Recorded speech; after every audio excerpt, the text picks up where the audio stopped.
Welcome to Shyam institute. Human development index మానవ అభివృద్ధి సూచి. అంటే ఆధునిక కాలంలో డెవలప్మెంట్ ఆర్థిక అభివృద్ధిని లెక్కించటానికి ఉత్తమమైన సూచికగా దేన్ని పరిగణిస్తున్నారంటే హెచ్డిఎని పరిగణిస్తున్నారు. అంటే ఒక దేశము ఏ మేరకు అభివృద్ధి చెందిందో లేదో తెలుసుకోవటానికి కొన్ని ఇండికేటర్స్ ఉంటాయి మనకు. అటువంటి ఇండికేటర్స్లో మనకు కొన్ని ఆర్థిక సూచికలను ప్రామాణికంగా తీసుకుంటారు, సాంఘిక సూచికలను ప్రామాణికంగా తీసుకుంటారు. వీటిని జనాభా సూచికలు అనవచ్చు. ఆర్థిక సూచికలో ఏ అంశాలను ప్రామాణికంగా తీసుకుంటారు? ఆర్థిక సూచికలో జాతీయ ఆదాయమును ప్రామాణికంగా తీసుకోవచ్చు, పర్ క్యాపిటా ఇన్కమ్ తలసరి ఆదాయాన్ని ప్రామాణికంగా తీసుకోవచ్చు, పేదరికాన్ని తీసుకోవచ్చు, నిరుద్యోగము, ఆదాయ అసమానతలు, ఉపాధి అవకాశాలు. ఒక దేశంలో ఉపాధి అవకాశాలు ఏ విధంగా ఉన్నాయి, ఒక దేశంలో ఆదాయ వ్యత్యాసాలు ఏ విధంగా ఉన్నాయి, ఒక దేశంలో అన్ఎంప్లాయ్మెంట్ ఏ విధంగా ఉంది, ఒక దేశంలో పావర్టీ ఏ విధంగా ఉంది, తలసరి ఆదాయం ఏ విధంగా ఉంది, జాతీయ ఆదాయం ఏ విధంగా ఉంది, వీటిని ప్రామాణికంగా తీసుకోవచ్చు.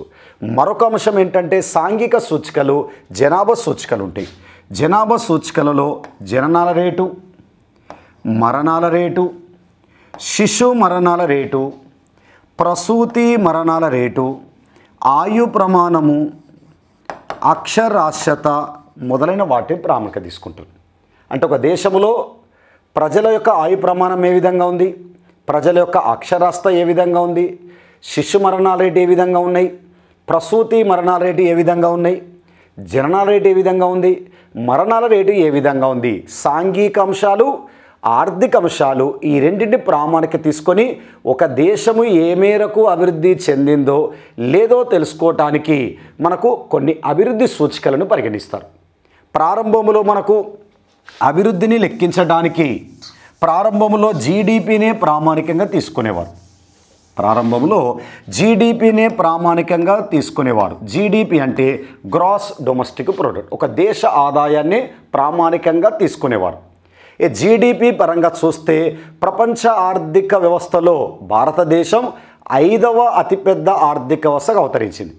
ఈ జీడిపి పరంగా చూసినట్టయితే మొదటిది మనకు అమెరికా, రెండవది చైనా, 3 జపాన్, 4 జర్మనీ, 5వది ఏంటంటే మనకి ఇండియా. బ్రిటన్ను 6వ స్థానానికి నెట్టేసి ప్రపంచంలో 5వ అతిపెద్ద ఆర్థిక వ్యవస్థగా అవతరించింది ఏంటంటే మనకు భారతదేశం. అంటే జీడిపి పరంగా చూస్తే భారతదేశాన్ని సంపన్న దేశంగా చెప్పుకోవచ్చు. ఈ భారతదేశం సంపన్న దేశమే కావున భారతీయులు మాత్రం సంపన్నులు కాదు. భారతదేశంలో మనకు కొన్ని గ్రామాల్లో చూసినట్టయితే త్రాగునీరు సౌకర్యాలు లేవు, విద్యుత్ శక్తి సౌకర్యాలు లేవు, టెలిఫోన్ సౌకర్యాలు లేవు, పేదరికం ఎక్కువగా ఉంది, నిరుద్యోగం ఎక్కువగా ఉంది. భారతదేశం సంపన్న దేశం అయినప్పటికీ భారతీయులు సంపన్నులు కాదు. కావున జీడిపినే అభివృద్ధికి ప్రామాణికత తీసుకోవడం సరైనది కాదు అని అనేక కులమానాలు వచ్చినాయి. జీడిపి తర్వాత అభివృద్ధిని లెక్కించడానికి పీక్యూఎల్ఐని కూడా ప్రామాణికంగా తీసుకునేవారు. పీక్యూఎల్ఐ అంటే ఫిజికల్ క్వాలిటీ లైఫ్ ఇండెక్స్, భౌతిక జీవన ప్రమాణ సూచి. భౌతిక జీవన ప్రమాణ సూచి ద్వారా 1979లో డేవిడ్ మోరిస్ అనే ఆర్థికవేత్త అభివృద్ధిని లెక్కించడానికి 3 అంశాలను ప్రామాణికంగా తీసుకొని 23 దేశాల్లో తన జీవన ప్రమాణ స్థాయిని లెక్కించాడు. అంటే పీక్యూఎల్ఐ రూపకర్త అన్నప్పుడు డేవిడ్ మోరిస్. అభివృద్ధిని లెక్కించడానికి ఎన్ని ఇండికేటర్ తీసుకున్నారంటే 3 ఇండికేటర్ తీసుకున్నారు వాళ్ళు.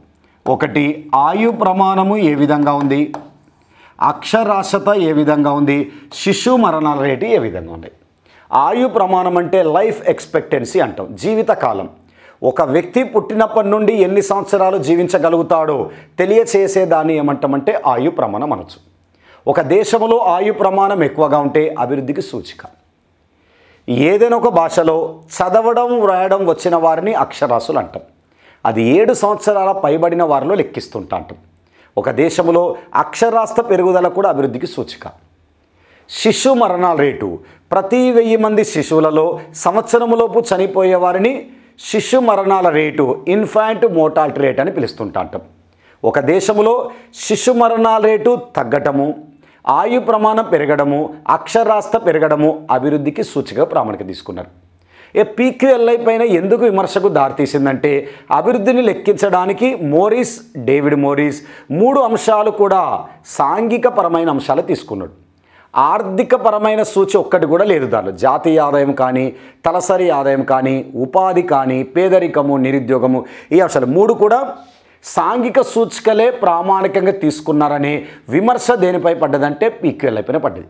ప్రస్తుతం అభివృద్ధిని లెక్కించడానికి అత్యున్నతమైన కొలమానముగా హెచ్డిఐని మనకు పరిగణిస్తున్నారు. అందుకే మానవ అభివృద్ధి సూచికనే మేలైన సూచికగా మనకు పరిగణిస్తున్నారు. ఈ హెచ్డిఐని డిజైన్ చేసింది, హెచ్డిఐ రూపశిల్పి లేదా రూపకర్త ఎవరంటే పాకిస్తాన్ ఆర్థికవేత్త అయిన మహబూబుల్లాక్. అందుకే ఇతనే అతి ముఖ్యమైన వాడు, ఇతనే హెచ్డిఐ రూపశిల్పి అంటారు. అంటే హెచ్డిఐ రూపకల్పనలో సలహాలు సూచనలు ఇచ్చింది ఎవరంటే మనకు అమర్త్య సేన్, మేఘనాథ్, జారీ, గుస్తావ్ రానిష్ అనే ఆర్థికవేత్తలు. ఈ హెచ్డిఐని ఎవరు రూపొందిస్తున్నారు? 1990 నుండి ఐక్యరాజ్య సమితి యొక్క అనుబంధ సంస్థ అయిన యునైటెడ్ నేషన్స్ డెవలప్మెంట్ ప్రోగ్రాం వాళ్ళు 1990 నుంచి హెచ్డిఐని ప్రతి సంవత్సరం ర్యాంకులను మనకు ప్రకటిస్తున్నారు. హెచ్డిఐని రూపొందించేదన్నప్పుడు ఎన్డిపి ఎప్పటి నుండి అన్నప్పుడు 1990 నుంచి రూపొందిస్తున్నారు. ఇది అభివృద్ధిని అంచనా వేయడానికి ఉత్తమమైన కొలమానము. హెచ్డిఐని లెక్కించడానికి ఎన్ని ఇండికేటర్ తీసుకుంటున్నారు, ఎన్ని అంశాలను పారామీటర్స్ తీసుకుంటున్నారంటే 3 అంశాలను ప్రామాణికంగా తీసుకుంటున్నారు. ఒకటి, ఒక దేశంలో ఆయు ప్రమాణం ఏ విధంగా ఉంది, లైఫ్ ఎక్స్పెక్టెన్సీ ఇండెక్స్ ఏ విధంగా ఉంది.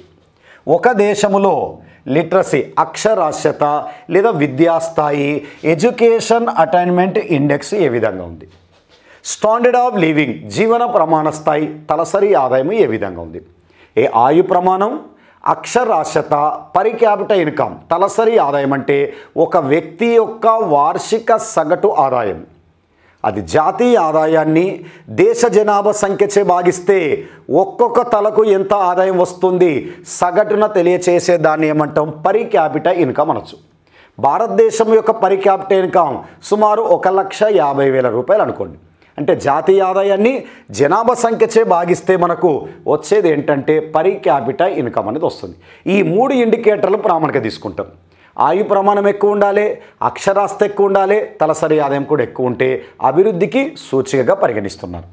ఆయు ప్రమాణాన్ని ఏ విధంగా లెక్కిస్తున్నారంటే ఒక వ్యక్తి సగటున జీవించే సంవత్సరాలు పుట్టినప్పటి నుంచి ఆయు ప్రమాణం ఎక్కువ ఉంటే అభివృద్ధి సూచిక. దీనికి కనీస విలువ 20 సంవత్సరాలు, గరిష్ట విలువ 85 సంవత్సరాలు, వాస్తవముగా సగటు ఆయు ప్రమాణము 67 సంవత్సరాలు 2 నెలలు నిర్ణయించారు. అంటే హెచ్డిఐని అంచనా వేయటానికి ఒక ఫార్ములా ఉంది మనకు. వాస్తవ విలువ మైనస్ కనిష్ట విలువ బై గరిష్ట విలువ మైనస్ కనిష్ట విలువ ఉంటుంది. ఈ వాస్తవ విలువ అన్నప్పుడు 67 సంవత్సరాలు, గరిష్ట విలువ అన్నప్పుడు 85 సంవత్సరాలు, కనిష్ట విలువ అన్నప్పుడు మనకి 20 సంవత్సరాలు. ఇది మనకు ఆయు ప్రమాణం ఈ విధంగా తీసుకుంటారు. దాన్ని మనం జీవిత కాలం అని పిలుస్తుంటాం. రెండోది అక్షరాస్యత. 2010 నుంచి అక్షరాస్యతను 2 రకాలుగా లెక్కిస్తున్నారు. ఒకటి ఎక్స్పెక్టెడ్ ఇయర్ ఆఫ్ స్కూలింగ్ అని, మీన్స్ ఇయర్ ఆఫ్ స్కూలింగ్ అని 2 పద్ధతి ద్వారా లెక్కిస్తున్నారు. ఒకటి ఈవైఎస్ మెథడ్ అని, 2 ఎంవైఎస్ మెథడ్ అని. ఈవైఎస్ మెథడ్ ద్వారా ఎట్లా లెక్కిస్తున్నారంటే 7 సంవత్సరాల నుండి 25 సంవత్సరాల వయసు ఉన్న వారిలో తరగతి గదిలో గడిపిన సంవత్సరాలు ప్రామాణికంగా తీసుకుంటారు. అంటే 7 సంవత్సరాల నుంచి 25 సంవత్సరాల మధ్య వయసు ఉన్న వారిలో తరగతి గదిలో గడిపిన సంవత్సరాలు ఎక్కువగా ఉంటే అభివృద్ధికి సూచిక, తరగతి గదిలో గడిపిన సంవత్సరాలు తక్కువ ఉంటే అభివృద్ధికి సూచిక కాదు. అందుకే 7 నుండి 25 సంవత్సరాల మధ్య వయసు ఉన్న వారిలో తరగతి గదిలో గడిపిన సంవత్సరాలు ఇక్కడ లెక్కిస్తారు. రెండోది 25 సంవత్సరాలు నిండిన వారిలో విద్యను అభ్యసించిన సంవత్సరాల ప్రాముఖ్యత తీసుకుంటాం. ఇక్కడ 25 సంవత్సరాలు నిండిన వారు అంటే వయోజన అక్షరాస్యతను ఇక్కడ పరిగణిస్తారు. అక్కడ చైల్డ్ తీసుకుంటే ఇక్కడ వయోజన అక్షరాస్యత ఎక్కడ తీసుకుంటారంటే మనకు ఎంవైఎస్. వయోజన అక్షరాస్యత పెరగడము అభివృద్ధికి సూచిక. ఈ 2 పద్ధతి ద్వారా లెక్కిస్తున్నారు. మూడవది ఏంటంటే మనకు తలసరి ఆదాయము లేదా జీవన ప్రమాణ స్థాయి. జీవన ప్రమాణ స్థాయిని లెక్కించుటకు తలసరి ఆదాయాన్ని పీపీపీ డాలర్లో లెక్కిస్తున్నారు. పీపీపీ అన్నప్పుడు పర్చేసింగ్ పవర్ పారిటీ. కొనుగోలు శక్తి సమానత తీసుకుంటారు. కొనుగోలు శక్తి సమానత అంటే రెండు దేశాల మధ్య కరెన్సీ యొక్క కొనుగోలు శక్తిని తెలియచేసే దాన్ని ఏమంటాం? పీపీపీ అంటాం. ఈ పదాన్ని మొట్టమొదటగా గుస్తావ్ కాసవ్ అనే ఆర్థికవేత్త ఉపయోగించాడు. ఇది పీపీపీ పద్ధతిని, పర్చేసింగ్ పవర్ పారిటీని దేంట్లో చూపిస్తున్నారంటే డాలర్లో లెక్కిస్తున్నారు. అది ఏ విధంగా? కనీసము 10 పీపీపీ డాలర్లని, గరిష్టముగా $75,000 కనీస తలసరి ఆదాయము 6,590 యుఎస్ పీపీపీ డాలర్లను ప్రామాణిక తీసుకుంటారు. సగటున మనకు ఎంత ఉంది? గరిష్టముగా $100 తీసుకున్నారు. అదేవిధంగా గరిష్ట విలువ $75,000. గ్రూప్ 2లో చాలా ఇంపార్టెంట్ ఇది. తలసరి ఆదాయము, గరిష్ట విలువ ఎంత, కనిష్ట విలువ ఎంత, వాస్తవ విలువ ఎంత అని అడగవచ్చు. అదేవిధంగా పై 3 అంశాలను లెక్కించుటకు 2010కి ముందు అంక మాధ్యమమును లెక్కించేవాళ్ళు. ఆర్థమెటిక్ మీన్ అని అంటే రాసుల మొత్తం బై రాసుల సంఖ్య, ఆయు ప్రమాణము ప్లస్ అక్షరాస్యత ప్లస్ తలసరి ఆదాయం బై 3తో చేసేవాళ్ళు. 2010 నుండి గుణమాధ్యమమును లెక్కిస్తున్నారు. జామెట్రీ మెథడ్ ద్వారా లెక్కిస్తున్నారు. అంటే థర్డ్ రూట్ ఆఫ్ ఆయు ప్రమాణము ఇంటూ అక్షరాస్యత ఇంటూ తలసరి ఆదాయం లెక్కిస్తున్నారు. ఏ విధంగా లెక్కించేవారంటే మనకు ఈ విధంగా లెక్కించేవారు. అంక మాధ్యమములో ఏ విధంగా లెక్కించారు? హెచ్డిఏ వాల్యూ, ఆయు ప్రమాణము, అక్షరాస్యత, పర్ క్యాపిటల్ ఇన్కమ్. అంటే లైఫ్ ఎక్స్పెక్టెన్సీ ఏ విధంగా ఉంది, లిటరసీ రేట్ ఏ విధంగా ఉంది, పర్ క్యాపిటల్ ఇన్కమ్ ఏ విధంగా ఉంది, బై 3తో చేస్తే మనకు హెచ్డి యొక్క వాల్యూ అనేది మనకు వస్తుంటా ఉంటుంది. లెక్కలు చేయమని ఎగ్జామినేషన్లో అడగడు. కాబట్టి హెచ్డిఏ వాల్యూ కనుక్కోవడానికి ఎన్ని ఇండికేటర్ తీసుకుంటున్నారంటే 3 ఇండికేటర్ తీసుకుంటారు. వాటిని ఏ పద్ధతి ద్వారా లెక్కిస్తున్నారంటే ఆర్థమెటిక్ మీన్ అంటే 2010 వరకు. 2010 నుంచి geometric method, third root of ఆయు ప్రమాణము ఇంటూ అక్షరాస్యత ఇంటూ తలసరి ఆదాయాన్ని ప్రామాణిక తీసుకునేవారు. చూడం, హెచ్డిఐ విలువ మోస్ట్ ఇంపార్టెంట్. హెచ్డిఐ విలువ 0 to 1 మధ్యన ఉంటుంది. అంటే హెచ్డిఐ యొక్క వాల్యూ అనేది మనకు 0 నుంచి 1 మధ్యనే మనకు ఉంటుంది. దీనికి సూత్రము చెప్పారు.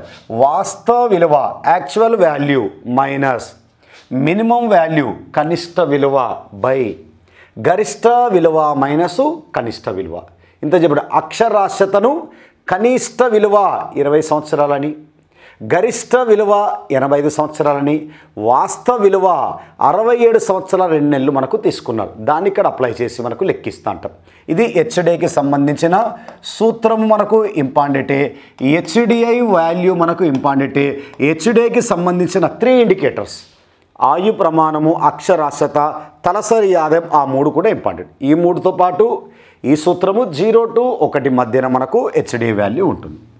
రీసెంట్గా హెచ్డిఐ 2021 హెచ్డిఐ 2021కు సంబంధించిన నివేదికను సెప్టెంబర్ 8, 2022న విడుదల చేశారు. విడుదల చేసిన సంస్థ యుఎన్డిపి సంస్థ. ఎన్ని దేశాల యొక్క ర్యాంకులను ప్రకటించింది? 191 దేశాల యొక్క ర్యాంకులను ప్రకటించింది. దీని యొక్క థీమ్ ఏంటి? థీమ్ అంటే ఇతివృత్తం ఏంటి? అనిశ్చిత సమయాలు, అస్థిర జీవితాలు. దేశాల్లో మనకు జీవితాలు అనేటి అస్థిరముగా ఉన్నాయి. అనిశ్చిత సమయాలు అనేది దీని యొక్క ఇతివృత్తం ఒకటి. మనకు 191 దేశాల్లో చూసినట్టయితే అధిక మానవాభివృద్ధి సాధించిన దేశాలు, అధిక మానవాభివృద్ధి సాధించిన దేశాల్లో మొదటి ర్యాంకు దేనికి ఇచ్చారంటే స్విట్జర్లాండ్. గత సంవత్సరంలో మొదటి ర్యాంకు దేనికి వచ్చిందంటే నార్వేకి వచ్చింది. ఇప్పుడు రెండో ర్యాంకు మనకు నార్వే.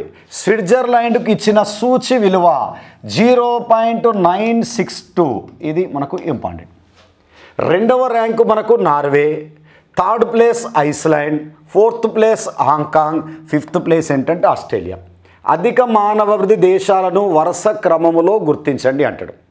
టాప్ 3 అడగవచ్చు, టాప్ 3 అడుగు. గతంలో అత్యధిక మానవాభివృద్ధి కలిగిన దేశం ఏంటన్నప్పుడు నెంబర్ 1 ఒకటి ఇచ్చేవాడు.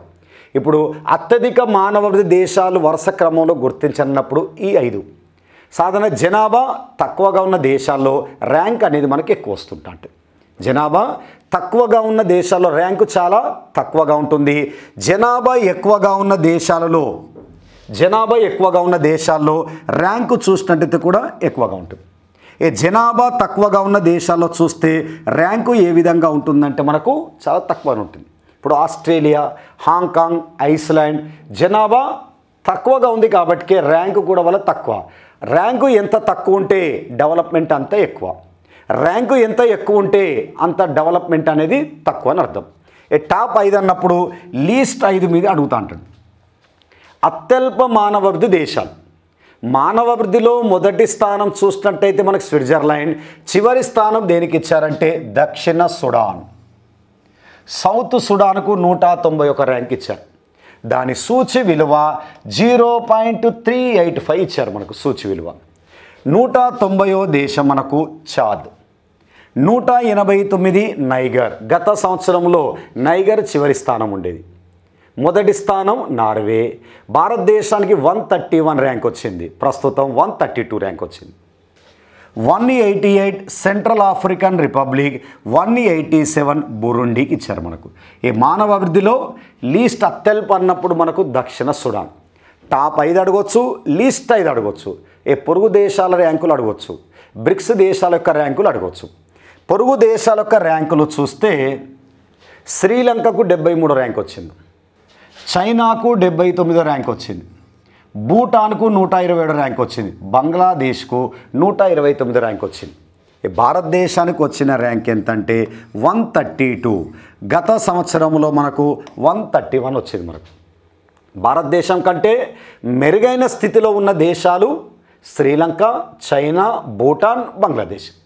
కాకపోతే భారతదేశం ఆనందించాల్సిన విషయం ఏంటంటే మనకు పాకిస్తాన్కు 161 ర్యాంక్ వచ్చిందని దీన్ని చూసి ఆనందిస్తున్నారు. పాకిస్తాన్కు 161 ర్యాంక్ అంటే మనకంటే హీన స్థితిలో ఉంది. కానీ మనది 132 ర్యాంక్ అనేది మనకు అత్యంత హీన స్థితి ర్యాంక్ వచ్చింది. మనం పాకిస్తాన్ పోల్చుకుంటే బెటర్ అని ఊహించుకుంటున్నాం. కానీ మానవ అభివృద్ధిలో మనకు అత్యంత హీన స్థితిలో ర్యాంక్ వచ్చింది మనకు 132. మనకంటే ఉత్తమ స్థానంలో ఉన్న దేశాలు ఉన్నాయి పొరుగు దేశాలు శ్రీలంక, చైనా, భూటాన్, బంగ్లాదేశ్ మెరుగైన స్థితిలో ఉంటే మనకు వచ్చిన ర్యాంక్ ఏంటంటే 132. గతంతో పోలిస్తే ర్యాంకు అనేది మనకు పెరిగింది, ర్యాంకు తగ్గాలి. అదేవిధంగా భారత్ యొక్క ర్యాంకు చూసినట్టయితే 132. దాని యొక్క సూచి విలువ ఇంపార్టెంట్ 0.633. అది దేంట్లో ఉంది? మధ్యస్థ మానవాభివృద్ధిలో ఉంది. అంటే మానవాభివృద్ధిని బట్టి అత్యల్ప మానవాభివృద్ధి దేశాలు, మధ్యస్థ మానవాభివృద్ధి దేశాలు, అధిక మానవాభివృద్ధి దేశాలు, అత్యధిక మానవాభివృద్ధి దేశాలని 4 రకాలుగా వర్గీకరించారు. వాటిని ఈ విధంగా వర్గీకరిస్తారు. మానవాభివృద్ధిని బట్టి పాయింట్ల ఆధారముగా 4 రకాలుగా వర్గీకరించారు. ఒకటి అత్యల్ప మానవాభివృద్ధి దేశాలు, లో HDI, 0.00 నుండి 0.550. ఈ మధ్యన ఉన్న దేశాలు ఎన్ని ఉన్నాయంటే 32 దేశాలు ఉన్నాయి. మనం ఇప్పుడు దక్షిణ సుడాన్ దేంట్లో ఉంటుందంటే అత్యల్ప మానవాభివృద్ధి దేశాల్లో ఉంటుంది. అటువంటి దేశాలు 32 దేశాలు ఉన్నాయి. మధ్యస్థ మానవాభివృద్ధి దేశాలు 0.551 to 0.699. అటువంటి దేశాలు ఎన్నంటే 44 దేశాలు. దీంట్లో ఇండియా కూడా ఉంది. ఇండియా సూచి విలువ 0.633, ర్యాంకు 132. దేంట్లో భాగం? మధ్యస్థ మానవాభివృద్ధిలో భాగం. అధిక మానవాభివృద్ధి దేశాలు, హై HDI, 0.700 నుండి 0.799. అటువంటి దేశాలు 49 దేశాలు ఉన్నాయి. అత్యధిక మానవాభివృద్ధి దేశాలు, వెరీ హై HDI, 0.8000 to 1.00. మనకు స్విట్జర్లాండ్ 0.962. దేంట్లో ఉంది? అత్యధిక మానవాభివృద్ధి దేశాలు ఉంది. అటువంటి దేశాలు ఎన్ని ఉన్నాయంటే 66 దేశాలు ఉన్నాయి. మొత్తం ఎన్ని దేశాలు? 191 దేశాల్లో మనకు లెక్కించారు. HDA సూచి విలువ 0 నుండి 1 మధ్యన ఉంటుంది.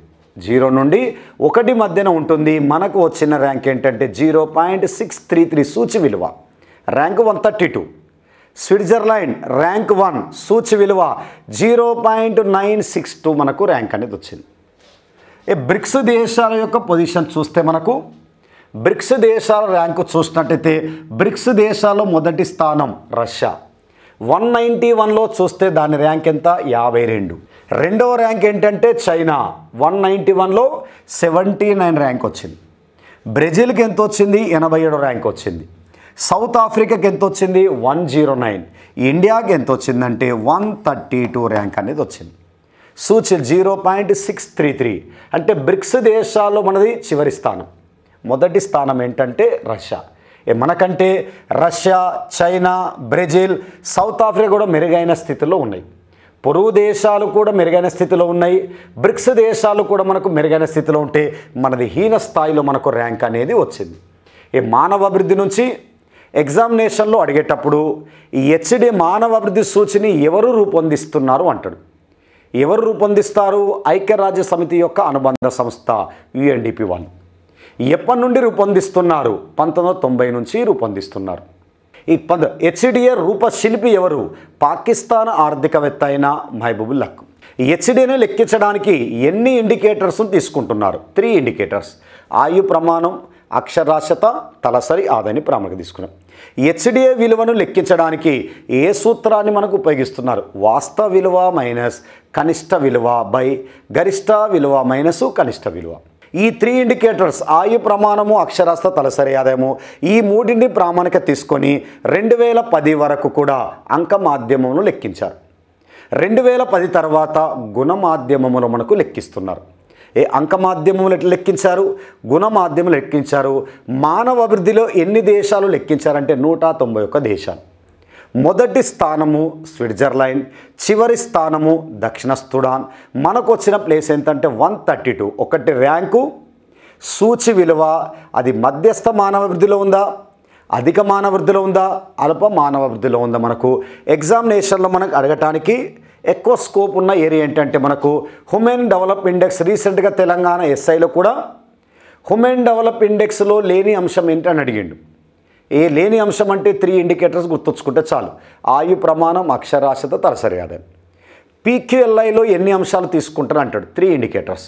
ఆయు ప్రమాణం, అక్షరాస్యత, శిశు మరణాల రేటును ప్రామాణికంగా తీసుకుంటా అంటాం. అంటే ఇటీవల ఎగ్జామినేషన్లో కరెంట్ ఎకానమీ పైన ఎక్కువ క్వశ్చన్లు అడుగుతున్నాడు కాబట్టి కరెంట్ ఎకానమీలో ఏ అంశాలపైన ఫోకస్ చేయాలంటే ఇటీవల 12వ మహారత్న హోదాగా గుర్తింపు పొందిన సంస్థ అంటాడు. 12వ మహారత్న హోదాగా గుర్తింపు పొందిన సంస్థ ఏంటంటే REC, రూరల్ ఎలక్ట్రిఫికేషన్ కార్పొరేషన్. గ్రామీణ ప్రాంతంలో విద్యుత్ సౌకర్యము అందుబాటులో ఉండటానికి రూరల్ ఎలక్ట్రికల్ కార్పొరేషన్ అనే సంస్థను మనకు ఏర్పాటు చేశారు. ఇది 12వ మహారత్న హోదాగా గుర్తింపు పొందింది. గతంలో దేంట్లో ఉండేది? నవరత్న హోదాలో ఉండే. మహారత్న హోదా పొందాలంటే వార్షిక టర్నోవర్ ఎంత ఉండాలి, వార్షిక నికర లాభం ఎంత ఉండాలంటాడు. వార్షిక టర్నోవర్ 25,000 కోట్లు మించింది, వార్షిక నికర లాభం 5,000 కోట్లు మించింది. వరుసగా 3 సంవత్సరాలు. నికర లాభము 5,000 కోట్లు మించింది. వార్షిక టర్నోవర్ అంటే అమ్మకాలు 25,000 కోట్లు మించింది. కావున నవరత్న నుంచి మహారత్నాకి వెళ్తుంటే మహారత్న పెరుగుతుందంటే నవరత్నాలు తగ్గుతుంటా అంటే ఇది పారిశ్రామిక రంగంలో అప్డేట్ ఏంటంటే మనకు మహారత్న హోదాకు సంబంధించిన సంస్థ. ఇండియన్ ట్యాక్సెస్లో మనకు GST పైన ఫోకస్ చేయాలి. ప్రణాళికలు, నీతి ఆయోగ్ సంబంధించిన ఎగ్జామినేషన్లో క్వశ్చన్ అడుగుతుంటా అంటాడు. అదేవిధంగా ఇటీవల డిమానిటేషన్, పెద్ద నోట్ల రద్దు గురించి మనకు చదువుకోవాలి. కొత్తగా budget, economic survey, budget economic survey మీద కూడా అడగటానికి ఎక్కువ ఛాన్సెస్ ఉంటాయి. అంటే కరెంట్ ఎకానమీ పైన కూడా దృష్టి పెడితే స్టాక్తో పాటు ఫ్యాక్ట్తో పాటు కరెంట్ ఎకానమీతో కలుపుకుంటే 20 నుంచి 25 SI మెయిన్స్ ఎగ్జామ్స్లో అడుగుతున్నాడు.